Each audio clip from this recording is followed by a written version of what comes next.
Assalamualaikum. Selamat pagi. Mulakan hari anda dengan bismillahirrahmanirrahim. Selawat kita ke atas Rasulullah SAW. Allahumma salli ala sayyidina Muhammad. Okey, setelah sekian lama tak record video, hari ini kita record semula. Atas faktor kesihatan tak berapa nak baik, jadi hari ini bolehlah, biarpun tangan berbalut. Jadi ada sebuah jentera daripada Yamaha, iaitu Yamaha X-Max V2 spek apa ni? Spek 326cc. ECU dia powered by A Racer Mini X. Jadi banyak jajan kat motor ni. Kita nak tengoklah macam mana nanti kan. Okey, sebelum ni dia punya performance agak padu. Jadi kita tengok dia tukar exhaust, pakai exhaust ni. Sebelum ni pakai exhaust lain. Exhaust by Fire Torch. So, kita nak tolak dia masuk dalam, nanti kita sambung. Okey, saya nak set up motor ni dulu. Sekejap lagi kita jumpa semula. Okay guys, stay tuned.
Okey, alhamdulillah selesai sudah tugas kita tune motor ni. So, performance yang agak memuaskan, result yang agak memuaskan. Jadi sebelum ni pakai exhaust lain, exhaust yang dah nak rosak. Ini dah tukar exhaust ni kan. Jadi performance pun memuaskan lah. Boleh saya katakan boleh agak memuaskan performance dia. So kita tengok power yang terhasil adalah sebanyak 35.31 horsepower. Itu dia. 9,5 RPM. 9,5 RPM. Dan speed dia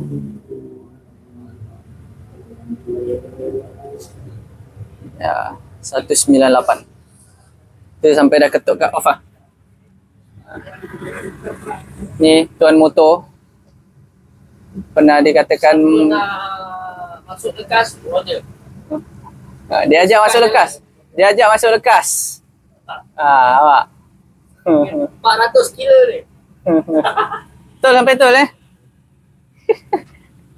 selagi ada petrol dalam tangki, selagi tu lock katanya. Tapi kita tengoklah. Power terbaik dia punya setup. Oleh itu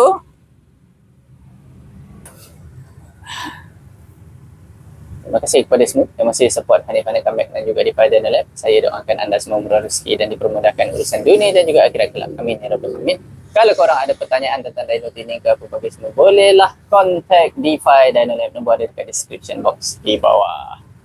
Nombor tu hanya boleh WhatsApp chat sahaja, tak boleh call. Okey. Oleh itu jangan lupa like, share dan subscribe channel Hanif Comeback dan juga Defy Dino Lab and the team.